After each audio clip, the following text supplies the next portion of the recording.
He romanticized the German language since he was in high school as the language of philosophers. Everyone said it's a structured language and you can play with words.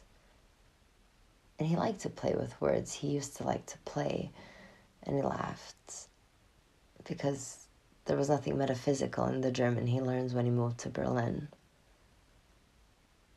And since he moved, the constant moving seemed to have remained the only constant, and the German words he learned through everyday use didn't really sound that playful or funny, although things sometimes did feel like a game and like the joke was on him. So he learned that he was an Ausländer, and he learned to feel the schmerz of being one.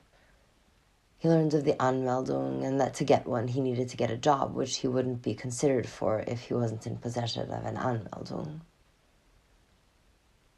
There were no filigree Hegelian triads building on one another to construct a higher meaning, although he did romantically visit Hegel's grave in Dorotheenstadt. But he couldn't shake the feeling that he might be facing the fact that his illusions might be just as dead as the simple grey stone he was facing. That reality was, in fact, a lot more simple and grey along with the logic it functions upon. A poorly constructed aporia, which is why they issue a paper called Fiktionsbescheinigung, translating to proof of fiction, to make it all real. And he had to laugh. Kafka didn't need a Fiktionsbescheinigung. His fiction is so good that their reality is in fact named after it. But what was Kafka if not a foreigner? And he had to laugh, but he didn't laugh for long because he needed to move again. And he thought of the word Umzug, to move. Umzug, to over or around, pull or drag. To move something by pulling it over or dragging it around. So he needed to drag himself over again, as he keeps dragging himself around over and over again. Oh, what a drag, he thought. Perhaps he just has to own it. He'll just become a drag queen. Or he'll pull himself over, he'll pull himself together, he'll pull through just once more. And of course only temporarily. Nevertheless, this is where he was and where he wanted to be, where he did feel he belonged in some twisted way, for he felt too twisted to be there where he belonged on paper anyway. He felt more like a foreigner there than here, despite the fact the system here kept letting him know he's a foreign body in it.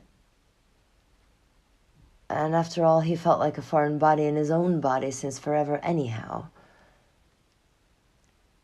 But what is Berlin itself, if not a foreigner in Germany? He thought.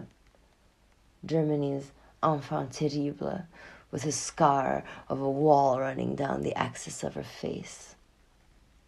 Obnoxious in her insouciance, standing proudly, non-conforming still, like a hen gathering her ugly ducklings and black sheep of her own image, she summons us misfits and bastards under the underfeathers of her thick grey clouds.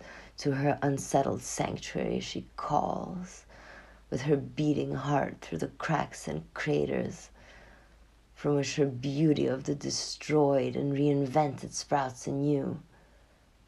In the grace of her stepmotherly love, from her mouth she feeds us a compassionate kiss of no return, the air we breathe, and we praise her for that together, her adopted bastard cherub children. We praise her with our lives and in our dance, our performative, life-affirming dance, her stellar casting of outcasts. We dance in the face of life lived in uncertainty and aligned with nothing but ideals and dreams for all it costs.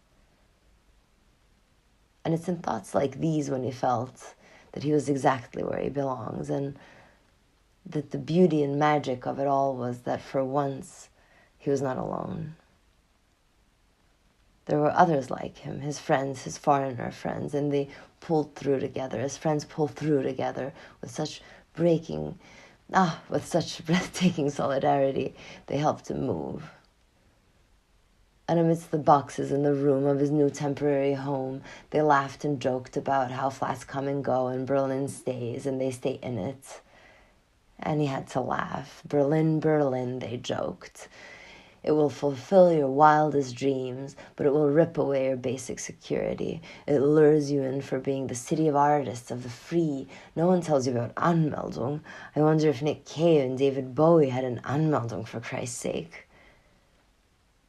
They wondered what Mr. Musk's hourly rate must be, and concluded whatever it is, and however many Musk's Mondays invested, it doesn't amount to suffice for a ticket to ride. And he had to laugh. Entschuldigung, Deutschland, but we're not here for your bureaucracy or housing. We're here for your capital, the thorn in your eye, what history can't destroy. The burlesque Babylonian whore from the 20s, that's us today. We're the non-compliant. We live by a different philosophy and logic. Our time is priceless and measured in non-exchangeable currencies. And he had to laugh.